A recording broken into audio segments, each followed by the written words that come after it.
আজকে আমরা একটা বেশ অন্যরকম সফরে বেরোব। সময়ের আয়নায় নিজেদেরকে দেখব, তবে সে আয়নাটা হবে ভবিষ্যতের।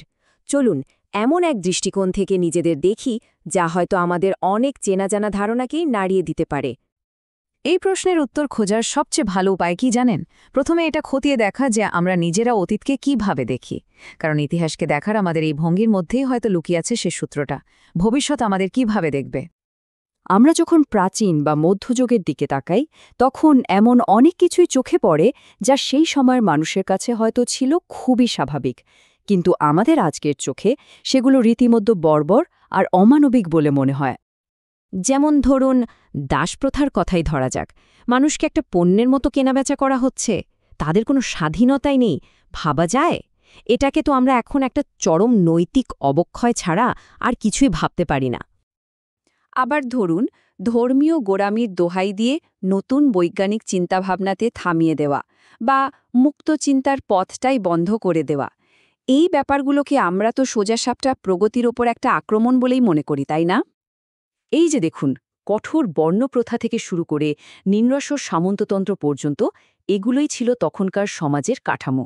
কিন্তু আজকের মানবাধিকার আর ন্যায় বিচারের মাপকাঠিতে আমরা সেগুলোকে কি কঠোরভাবেই না সমালোচনা করি। আর ঠিক এইখানেই আমাদের আজকের আলোচনার আসল জায়গাটা। যদি আমরা অতীতকে এভাবেই দেখি, তাহলে একবার ভাবুন তো, এখন থেকে ৫০০ বছর পরের মানুষ আমাদের এই সময়টাকে দেখে কি ভাববে? চলুন এবার একটু কল্পনা করা যাক, আমরা যেন একজন ভবিষ্যৎ ঐতিহাসিকের চেয়ারে বসে আছি আর আমাদের এই সময়টাকে দেখছি। আমাদের জগতের কোনো স্বাভাবিক দিকগুলো তাদের কাছে চরম ব্যর্থতা বলে মনে হতে পারে। চলুন একটু খতিয়ে দেখি। প্রথমেই যে অভিযোগটা আসতে পারে তা হলো আমাদের সীমাহীন ভোগবাদ নিয়ে।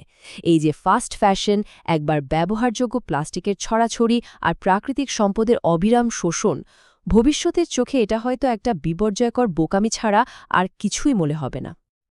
আর সম্ভবত সবচেয়ে গুরুতর অভিযোগটা আসবে জলবায়ু পরিবর্তন নিয়ে।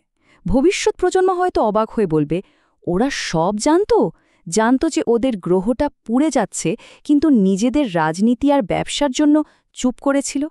এটাকে তো একটা ক্ষমার অযোগ্য নৈতিক অপরাধ হিসেবেই দেখা হবে, তাই না? আর এই স্লাইডটা দেখুন, কি দারুণ একটা মিল তুলে ধরেছে। আমরা যেমন সামন্ততন্ত্রের সমালোচনা করি, যে কয়েকজন জমিদারের বিলাসের জন্য লক্ষ লক্ষ কৃষক শোষিত হতো, ভবিষ্যৎ প্রজন্ম হয়তো ঠিক একইভাবে আমাদের অর্থনৈতিক ব্যবস্থার দিকে আঙুল তুলবে। বলবে, মাত্র কয়েকজন বিলিয়নিয়ারের হাতে শত শত কোটি মানুষের সমান সম্পদ। এটা কেমন ব্যবস্থা ছিল? এরপর আসা যাক প্রযুক্তির কথায়।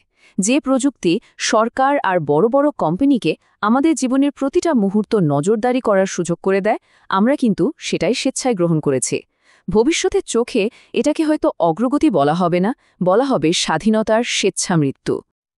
আমাদের এই সময়ের অবিশ্বাস্য প্রযুক্তিগত অগ্রগতিকেও হয়তো এর সম্ভাবনা দিয়ে বিচার করা হবে না, বিচার করা হবে এর প্রয়োগ দিয়ে।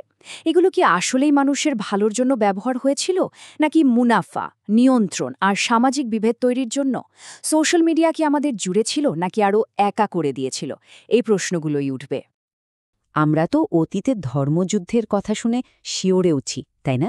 ভাবি, সামান্য ধর্মীয় মতপার্থক্যের জন্য এত রক্তপাত।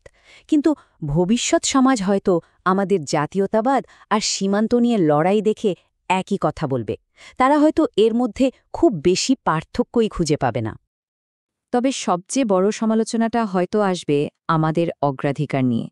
ভবিষ্যৎ প্রজন্ম হয়তো এই চার্টটা দেখে অবাক হয়ে ভাবে, যে সভ্যতা ট্রিলিয়ন ট্রিলিয়ন ডলার অস্ত্রশস্ত্রের পেছনে খরচ করেছে, যখন তাদের কোটি কোটি মানুষের জন্য পর্যাপ্ত শিক্ষা বা স্বাস্থ্যসেবা ছিল না, তারা নিজেদের সভ্য বলতো কিভাবে? আর ঠিক এই কারণেই হয়তো তাদের কাছে আমাদের এই স্থায়ী সেনাবাহিনী আর বৈশ্বিক অস্ত্র প্রতিযোগিতা, এই বিষয়গুলোকে এক অপরিণত এবং হিংস্র সভ্যতার লক্ষণ বলে মনে হবে। তাহলে সব মিলিয়ে সবকিছুর শেষে আমাদের সময়টা সম্পর্কে চূড়ান্ত রায়টা কি হতে পারে?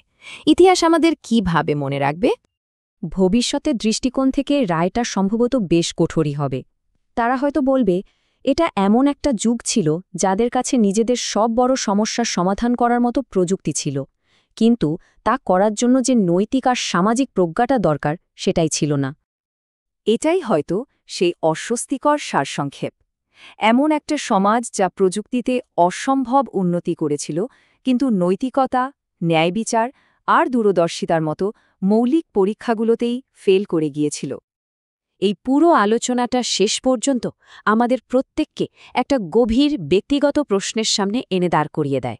আমাদের আজকের জীবনের এমন কোন স্বাভাবিক অংশ আছে যা ভবিষ্যতের মানুষের কাছে একটা বিরাট অনুশোচনার কারণ হয়ে দাঁড়াবে? প্রশ্নটা ভাববার মতো, তাই না?